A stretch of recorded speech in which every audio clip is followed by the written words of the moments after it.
নমস্কার, বেশ কিছুদিন পর আবার একটা অত্যন্ত গুরুত্বপূর্ণ এপিসোড নিয়ে উপস্থিত হলাম।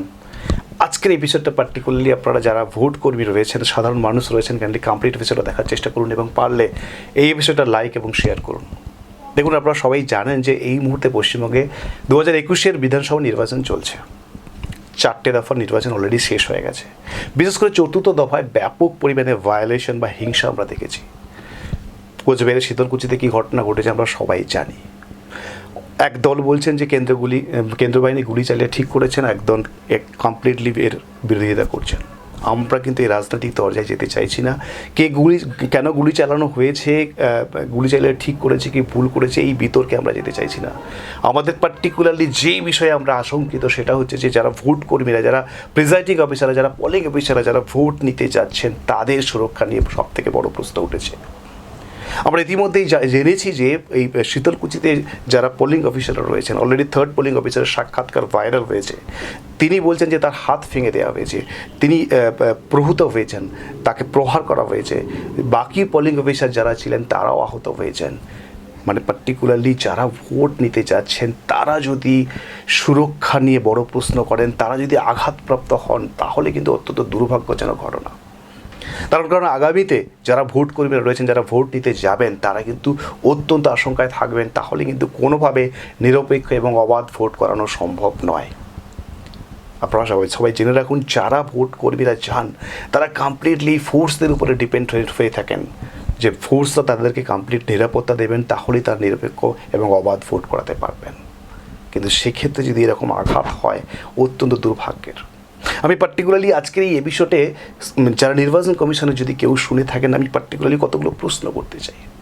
সেটা হচ্ছে যারা ভোট কর্মীরা যান, যাদেরকে ট্রেনিং দেওয়া হয়, আপনারা সবাই জানেন যে প্রিজাইডিং অফিসার এবং ফার্স্ট পোলিং অফিসারদেরকে 3 দিন ট্রেনিং দেওয়া হয় সম্ভবত, আর যারা সেকেন্ড পোলিং এবং থার্ড পোলিং রয়েছে তাদেরকে 2 দিন ট্রেনিং দেওয়া হয়। 3 দিন ট্রেনিংয়ে মূলত কী শেখানো হয়, কীভাবে ইভিএমটা কানেক্ট করতে হবে, কীভাবে সিলিং করতে হবে, কতগুলো ফর্ম কীভাবে ফিল আপ করতে হবে। কিন্তু কোনো প্রিজাইডিং অফিসারকে কোনোভাবে ভায়োলেশন যদি হয় বুথের মধ্যে, সেটাকে কীভাবে ট্যাকল করতে হবে, আইনের কোন কোন ধারায় একজন প্রিজাইডিং অফিসার পুলিশকে ব্যবহার করতে পারেন, একজন প্রিজাইডিং অফিসারকে কী ধরনের ক্ষমতা দেওয়া হয়েছে, সেগুলো কিন্তু কোনোভাবে ক্লিয়ারলি বলা হয় না, বা সেই বিষয়ে আলাদা করে কোনো ট্রেনিংয়ের দিন নির্ধারিত থাকে না।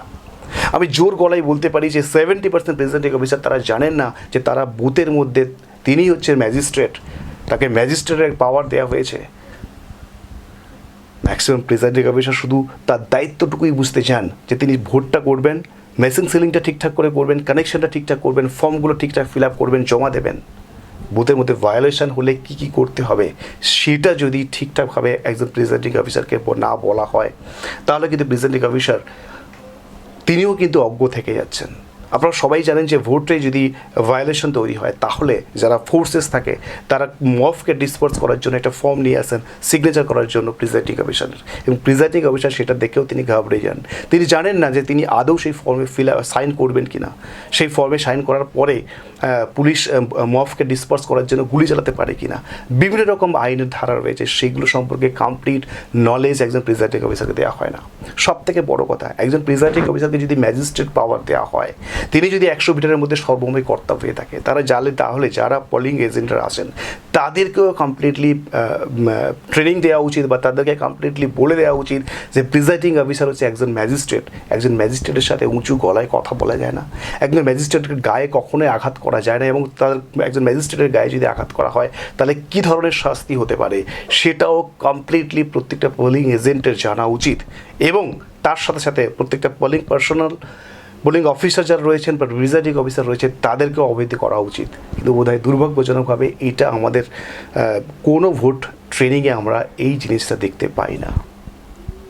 আগামী দিনে যদি ভোট কর্মীদেরকে ট্রেনিং দেওয়া হয়, আশা করি একদিন পার্টিকুলারলি ট্রেনিং বাড়ানো হোক, অথবা 3 দিনের মধ্যে পার্টিকুলার একদিন প্রিজাইডিং অফিসারদেরকে যে দায়িত্ব দেওয়া হয়েছে, আইনগতভাবে কী কী ক্ষমতা তাদেরকে দেওয়া হয়েছে, সেই বিষয়ে ক্লিয়ার একটা ধারণা বা একটা আইডিয়া দেওয়া উচিত। আপনারা যারা ট্রেনিং নিয়েছেন, যারা প্রিজাইডিং অফিসার বা ফার্স্ট পোলিংয়ের, বা যারা পোলিং অফিসার রয়েছেন, আপনারা যারা ভিডিওটা দেখছেন, নিজে কমেন্ট বক্সে কমেন্ট করে জানান আপনাদেরকে এই ধরনের কোনো ট্রেনিং দেওয়া হয়েছে কিনা। এখন অনেকে প্রশ্ন উঠছে যে শীতলকুচিতে যে ঘটনা ঘটেছিল প্রিজাইডিং অফিসার জানতেন কিনা। আপনারা সবাই জানেন যে এই মুহূর্তে মিডিয়াতে বিভিন্ন রকম খবর আপনারা দেখছেন, কিন্তু এত বড় বড় মিডিয়া রয়েছে। শীতলকুচির যে 126 নম্বর বুথে যিনি প্রিজাইডিং অফিসার রয়েছে, সেই প্রিজাইডিং অফিসারের সাক্ষাৎকার কোথায়? কী ঘটনা ঘটেছিল সারাদিন, সেই বুথে কীরকম পরিস্থিতি ছিল, প্রিজাইডিং অফিসারের সাক্ষাৎকার কেন এখনও পর্যন্ত আমরা কেউ দেখতে পেলাম না, আমরা বুঝতেই পারলাম না তিনি কতটা আহত হয়েছেন, কী কী ভায়োলেশন সেখানে হয়েছিল। আরও দুর্ভাগ্যজনক ঘটনা আমরা বিশেষ সূত্র মারফত জানতে পারছি, প্রিজাইডিং অফিসাররা বা যারা পোলিং অফিসাররা রয়েছেন তারা আহত হওয়ার পরেও তাদেরকে ঠিকঠাকভাবে রেস্কিউ করা হয়নি, তাদেরকে হসপিটালে পাঠানো হয়নি। তাহলে আগামী দিনে, আগামী পঞ্চম দফা থেকে যারা ভোট কর্মীরা যাচ্ছেন তারা আদৌ অবাধ শান্তিপূর্ণ ভোট করাতে পারবেন তো? অত্যন্ত দুর্ভাগ্যের সাথে আমি বলতে চাচ্ছি যে যখনই এই ভোটের পরিস্থিতি থাকে, যারা ভোট নিতে যান, যারা ভোট কর্মীরা, তারা যেন মনে হচ্ছে যেন যুদ্ধের ক্ষেত্রে অংশগ্রহণ করছেন। বাড়ির প্রত্যেকে অত্যন্ত দুশ্চিন্তার মধ্যে থাকেন। এই পরিস্থিতিতে অত্যন্ত দুর্ভাগ্যজনক, এটা তো হওয়া উচিত নয়। আজকে পার্টিকুলারলি এই বিষয়টা করার আমার মূল উদ্দেশ্য যে ভোট কর্মীদের নিরাপত্তা একদম নিশ্চিত করতে হবে। তারা যদি নিরাপদ না থাকেন, একজন ম্যাজিস্ট্রেট পাওয়ার যাকে দেওয়া হচ্ছে তিনি যদি নিরাপদে না থাকেন, তাহলে সাধারণ ভোটাররা কতটা নিরাপদ থাকবেন, সেটা কিন্তু সবথেকে বড় প্রশ্ন। যাই হোক, এই সংক্রান্ত বিষয়ে আজকে আমরা যোগাযোগ করেছিলাম ভোট কর্মী ঐক্য মঞ্চের সাধারণ সম্পাদক স্বপন মণ্ডল মহাশয়ের সাথে। স্বপনবাবু পার্টিকুলারলি এই বিষয়ে কি বললেন চলুন আপনারা একটু শুনে নিন। স্যার নমস্কার। নমস্কার স্যার, আপনি অলরেডি জানেন যে গত 4টে দফার ভোট হয়ে গেছে। আপনারা ভোট কর্মী ঐক্য মঞ্চের পক্ষ থেকে বারবার ইলেকশন কমিশনের কাছে ডেপুটেশনও দিয়েছেন, কিন্তু গত 4র্থ দফার ইলেকশনে ব্যাপক ভায়োলেশন হয়েছে, পার্টিকুলারলি ভোট কর্মীদের উপরে হামলা হয়েছে। এই বিষয়টাকে আপনারা কিভাবে দেখছেন? প্রথমত যেটা আমরা বলি যে শীতলকুচি 126 নম্বর যে বুথটা, হ্যাঁ, সেই 126 নম্বর বুথে বাইরে যেমন একটা অনবদ্যত ঘটনা ঘটেছে এবং কয়েকজনের মৃত্যু হয়েছে, ঠিক বুথের ভেতরেও আর কি প্রিজাইডিং অফিসার এবং পোলিং অফিসার যারা ছিলেন আর কি, তাদের প্রত্যেকেই আক্রান্ত হয়েছে। এখন পরিস্থিতিটা যেটা দাঁড়িয়েছিল, যে আমরা যেটা জানতে পারলাম বিভিন্ন সূত্রের খবর নিয়ে, সেটা হচ্ছে যে আক্রান্ত হওয়ার পর তাদেরকে যে কেউ উদ্ধার করবে সেরকম কিন্তু কেউ ছিল না। মানে পোলিং অফিসারদেরকে উদ্ধার করার কেউ ছিল না বলছেন? কেউ ছিল না, এবং একটা গাছের তলায় গিয়ে তারা বসেছিল। স্থানীয় কিছু মানুষ দেখলাম জল টল খাওয়াচ্ছিলেন এবং তাদেরকে সুস্থ করার চেষ্টা করছিলেন। থার্ড পোলিং অফিসারের হাত ভেঙে গেছে, এমনকি অ্যাম্বুলেন্সও ছিল না যে তাদেরকে নিয়ে যাওয়ার মতো অবস্থায়, তাই না? তো এই পরিস্থিতিটা অত্যন্ত মানে একটা খারাপ দৃষ্টান্ত স্থাপন করলো।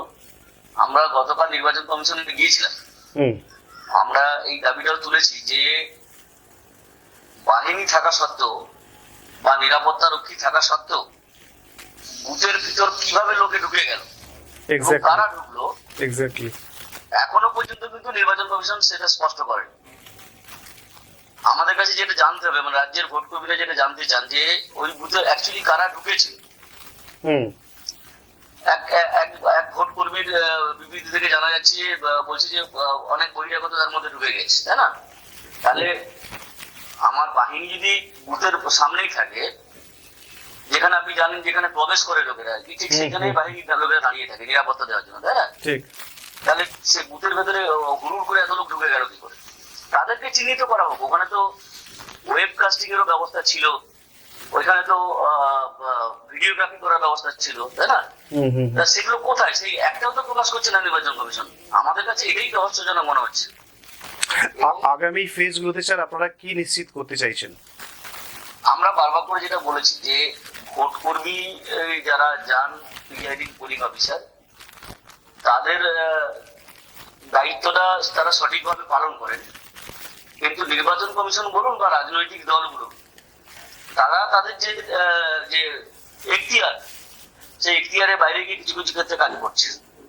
এবং সবচেয়ে বড় ব্যাপার আপনি দেখবেন যে এই ভোট কর্মীরা স্বচ্ছভাবে নিরপেক্ষভাবে নির্বাচন করানোর যে চেষ্টাটা করছে, সেটাকেও কিন্তু বানচাল করার চেষ্টা করছে কিছু লোক, ভয় দেখে আক্রমণ করে, তাই না? আচ্ছা, আমরা নির্বাচন কমিশনের কাছে দাবি করেছি যে এর পরবর্তী ফেজগুলোতে যাতে নিশ্চিত নিরাপত্তার ব্যবস্থা করা হয়, এটা একটা ব্যাপার। আর 2 নম্বর হচ্ছে যে যারা ভোট কর্মীদের গায়ে হাত দিয়েছে হুম তাদেরকে কিন্তু বাইরে বের করতে হবে। বাইরে মানে কি, মানুষের কাছে নিয়ে আসতে হবে যে এই লোকগুলো তারা আক্রমণ করেছিল না, তাদের উপযুক্ত শাস্তি দেওয়ার কথা আমরা বলেছি। এবং আগামী ফেজগুলোতে যাতে নির্বিঘ্ন নির্বাচনটা হয়, ভায়োলেন্স ফ্রি নির্বাচনটা যাতে হয় আর কি, হুম সেই ব্যাপারটা আমরা অ্যাপিল করেছি। ঠিক আছে স্যার, ঠিক আছে, ধন্যবাদ স্যার। আপনাকে ধন্যবাদ।